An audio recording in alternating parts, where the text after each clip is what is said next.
10th का mathematics है, chapter हो गया दो चर वाला रैखिक समीकरण युग्म, पार्ट 26। इस उदाहरण के बाद एक्सरसाइज प्रारंभ होता है। उदाहरण 6 में लंबा देखने में लग रहा है, तो क्वेश्चन में पूछता क्या है तो ध्यान से समझो। चंपा एक सेल में कुछ पैंट और स्कर्ट खरीदने गई। सेल का क्या अर्थ होता है? सेल लगा हुआ रहता है, मार्केट में जाओगे ना, अब साड़ी का सेल है तो हजारों साड़ी है, वहाँ पर जा कर के छूट है या नहीं भी छूट है तो जा कर के खरीदो।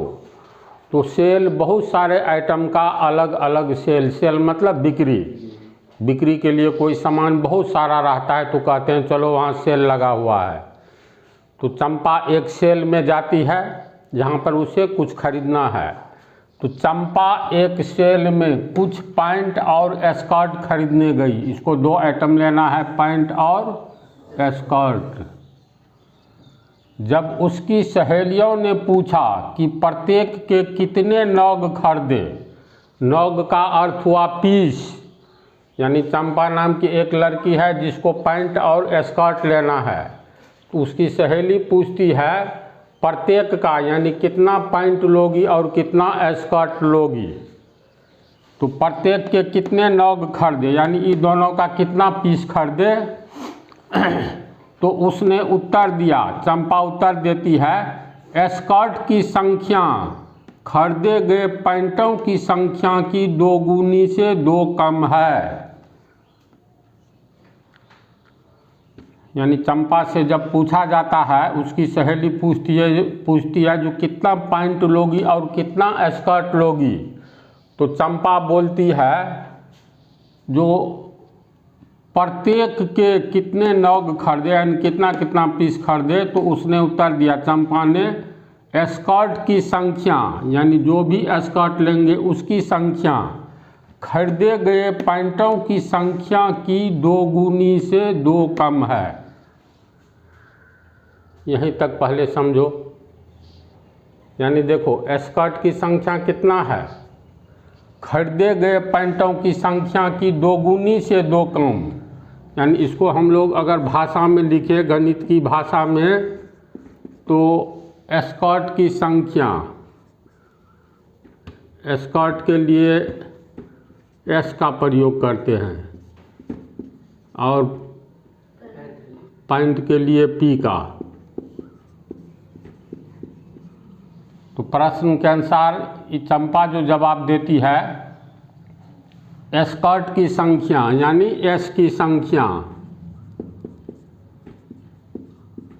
कितनी होनी चाहिए, किसके बराबर? तो खरीदे गए पैंटों की संख्या की दोगुनी से दो कम। जो पंक्ति है उसी को लिखेंगे, खरीदे गए पैंटों की संख्या। ये स्कर्ट भी खरीदना चाहती है और पैंट भी, तो स्कर्ट की संख्या कितना होना चाहिए? तो खरीदे गए पैंटों की संख्या, खरीदे गए पैंटों की संख्या यानी पी की संख्या, पी से पैंट की संख्या की दोगुनी,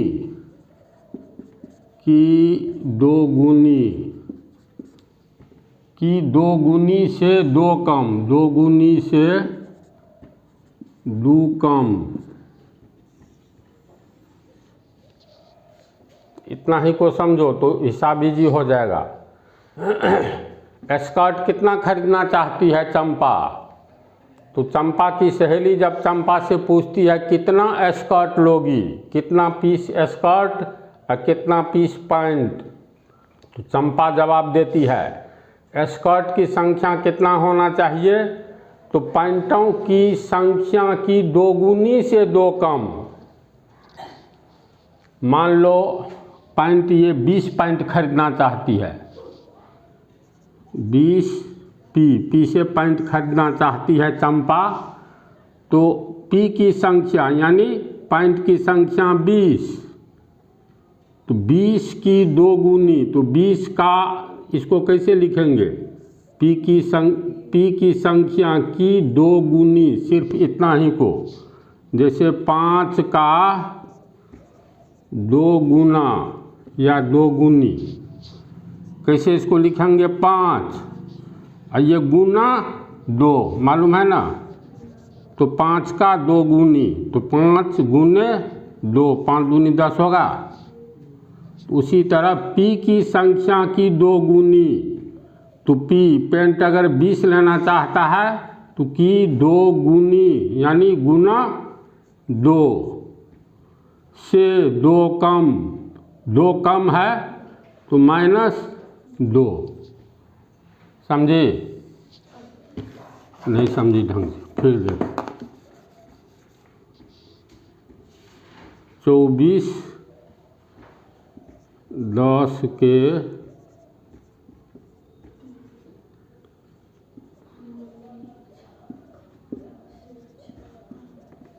इस पंक्ति को समझो ठीक से। 24 के बारे में कहा जा रहा है, 24 10 के 3 गुनी से 6 कम है। तो इसका मतलब 24 बराबर, गणित की भाषा में लिखेंगे 24 कितना के बराबर है? तो 10 के 3 गुनी, तो 10 के 3 गुनी से 6 कम। तो फिर इसको लिखेंगे 24 10 के 3 गुनी। पहले इस पर ध्यान दो, 10 के 3 गुनी यानी 10 गुना 3 से 6 कम, यानी ये 30 हुआ, से 6 कम में माइनस कर देंगे, घटा देंगे तो -6 होगा। अब देखो तो 24 बराबर ये होता है 10 या 30 -6 बराबर 24, 24 बराबर 24। तो इस ढंग से लिखेंगे। देखो नहीं समझने पर पूछना, इस टाइप की बातें अब आगे उदाहरण में एक्सरसाइज में आने जा रहा है। तू समझ रहा है तू लोग? तो इसी तरह इसको कैसे लिखेंगे? तो P की संख्या की 2 गुनी, P मतलब पेंट की संख्या का 2 गुना। पेंट अगर 20 ठो लेना है तो 20 का गुने 2, 20 गुने 2 से 2 कम यानी -2। समझ गई? तो ये टर्म एंड कंडीशन है। ये लड़की चंपा बोलती है, जो कितना, इसको पूछा जाता है कितना स्कर्ट लेगी, तो कहती है पेंट की संख्या की 2 गुनी से 2 कम। तो इसका अर्थ हुआ P की संख्या की 2 गुनी यानी P गुने 2 से 2 कम -2, यानी ये हो गया। तो ये हो गया 2P -2 होगा। तो समीकरण कैसे तैयार होगा समझ गया? तो अब देखो हम लोग कुछ वेरिएबल मान करके हिसाब बनावे। चंपा एक सेल में कुछ पैंट और स्कर्ट खरीदने गई। जब उसकी सहेलियों ने पूछा कि प्रत्येक के कितने नग खरीदे, यानी प्रत्येक का कितना पीस खरीदे, तो उसने उत्तर दिया, चंपा ने, स्कर्ट की संख्या खरीदे गए पैंटों की संख्या की 2 गुनी से 2 कम है। तो मान लेते हैं चंपा X पेंट खरीदी। चंपा के द्वारा खरीदे गए पैंटों की संख्या X तथा स्कर्ट की संख्या Y। तो पैंटों की संख्या, खरीदे गए पैंटों की संख्या X तथा स्कर्ट की संख्या Y, यानी चंपा X पैंट खरीदती है और Y स्कर्ट खरीदती है। तो प्रश्न के अनुसार स्कर्ट की संख्या, यानी प्रश्न से स्कर्ट की संख्या कितना है? स्कर्ट की संख्या खरीदे गए पैंटों की संख्या की 2 गुनी से 2 कम।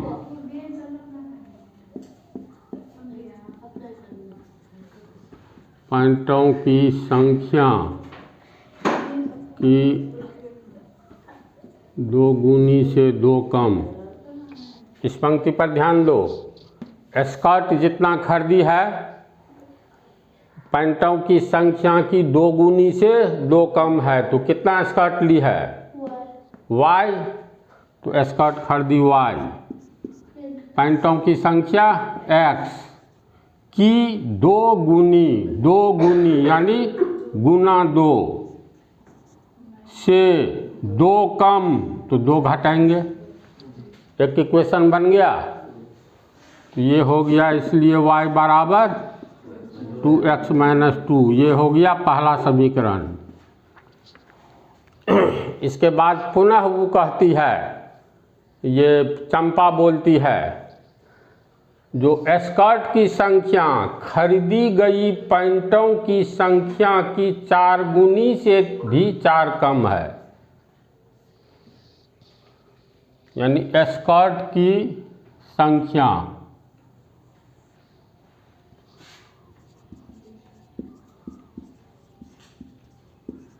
दूसरे बार जवाब देती है, नहीं होता है। कोई व्यक्ति बोलता है बोलो क्या नाम है, तो क्या पूछा, तो क्या नाम है।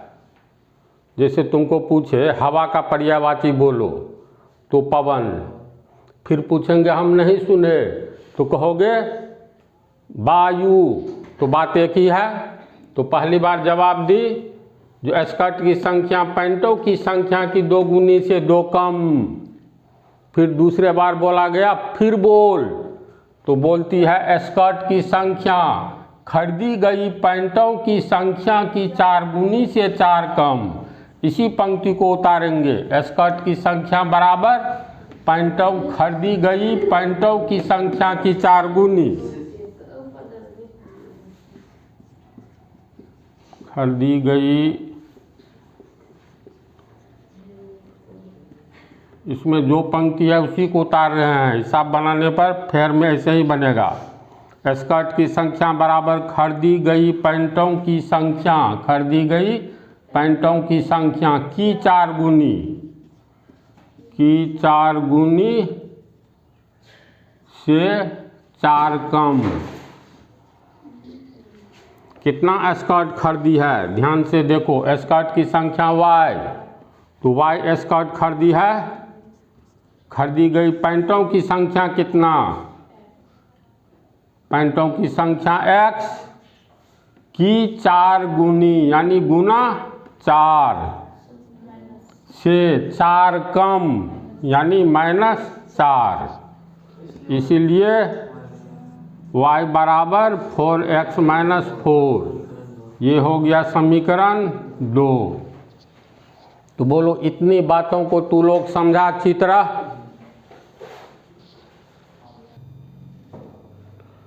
इसको भाषा में इस ढंग से लिखना है, समझाना। तो 2 इक्वेशन तैयार होगा, जैसे हम बतलाए थे हूबहू इसी ढंग से लिख दिए। इसको तू लोग उतारो और इस पर अब ग्राफ के द्वारा ग्राफीय विधि से इसको हल करना है। तो इस पर हम लोग जब ग्राफ बनाएंगे तो देखो 2 ठो समीकरण प्राप्त हो गया है ना। दोनों का टेबल बनाएंगे और टेबल के आधार पर ग्राफ खींचेंगे। ये दोनों समीकरण का अलग अलग हम लोग टेबल बनाएंगे। तो जैसे पहला समीकरण देखो, x बराबर 2y माइनस 2, x बराबर 2y माइनस 2, y का कुछ मान रखेंगे। अगर y का मान हम लोग 2 रखते हैं तो 2 दूनी, y का मान 2 रखे तो 2 दूनी 4 में से 2 गया 2 होगा। अगर y का मान -1 रखे, y का मान -1 रखेंगे तो कितना होगा, x बराबर 2y माइनस 2 है। y का मान -1 रखे हैं तो गुने -1 माइनस 2, तो बोलो प्लस माइनस माइनस 2 माइनस 2 बराबर -4 होगा। इधर थोड़ा छोटा है, माइनस में इधर मान आएगा, तो चलो प्लस में ही रखते हैं, 3 रखते हैं। माइनस में भी रख सकते हैं, प्लस में भी रख सकते हैं। 2 तिया 6 में से 2 गया 4 आएगा।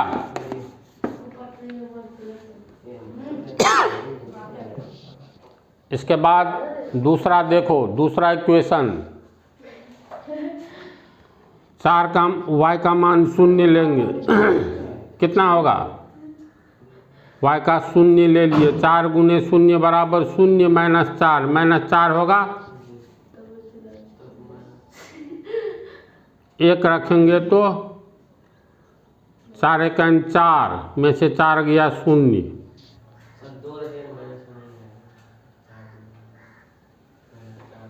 मान तो कुछ भी रख सकते हैं ना, अपने मन से तू लोग रखना। इधर लिखा हुआ है ना, इसलिए हम छोटा मान ले रहे हैं जानबूझ करके। x का मान फिर -4 आ गया, रुक जाओ। y का मान चलो 2 रखते हैं, तो 4 दूनी 8 में से 4 गया 4, प्लस में आना चाहिए, तो इधर जगह है। अब इसका ग्राफ खींचेंगे तो x बराबर 2 तो y बराबर 2, x बराबर ये हुआ 1 2,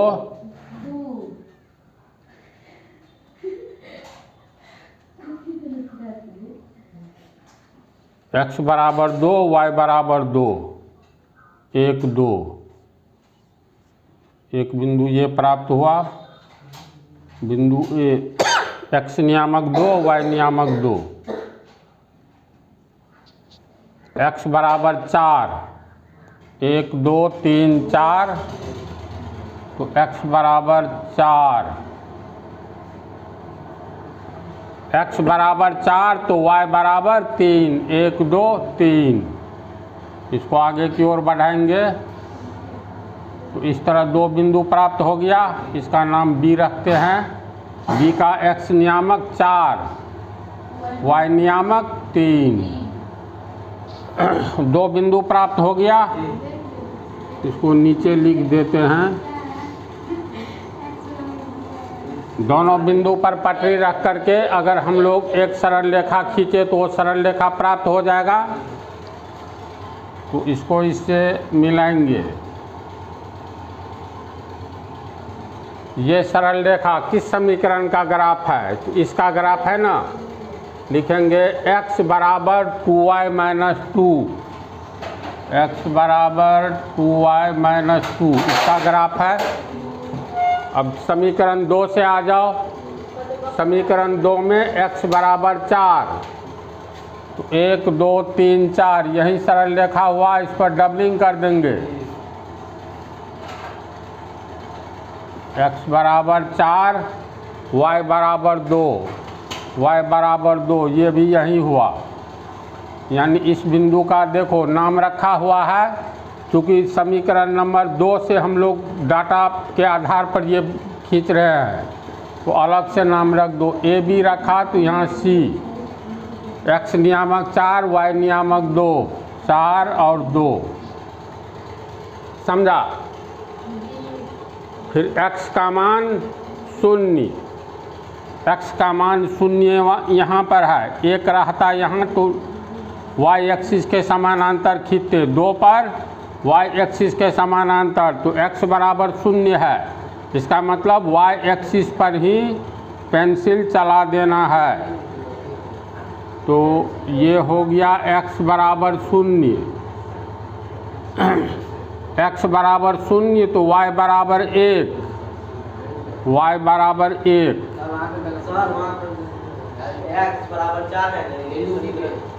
x बराबर 4 y बराबर 2, तो x बराबर 4 लिए है ना, 1 2 3 4, तो y बराबर 2, तो 1 2 लिए हैं, तो सॉरी यहाँ काटेगा, हाँ नहीं मिस्टेक है,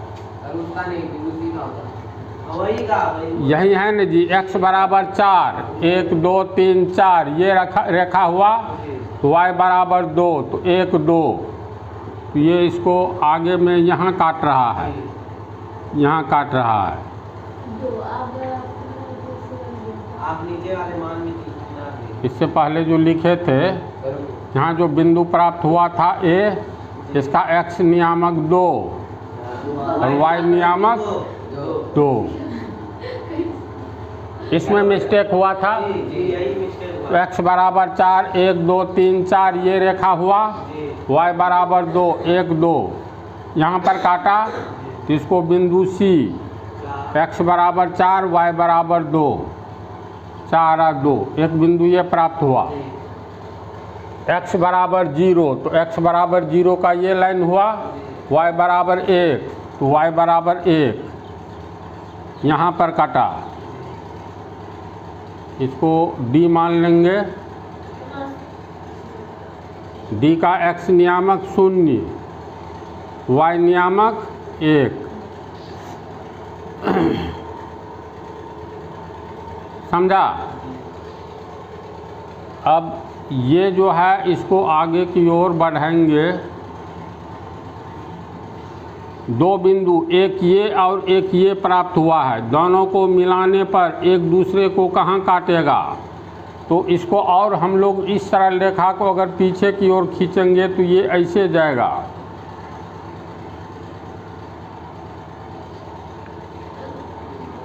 और ये इसका जो खींचे हैं हम लोग तो x बराबर 0 y बराबर 1 ये बिंदु प्राप्त हुआ है। C और D को मिलाएंगे तो C और D को मिलाएंगे तो इसको ऐसे मिलाने पर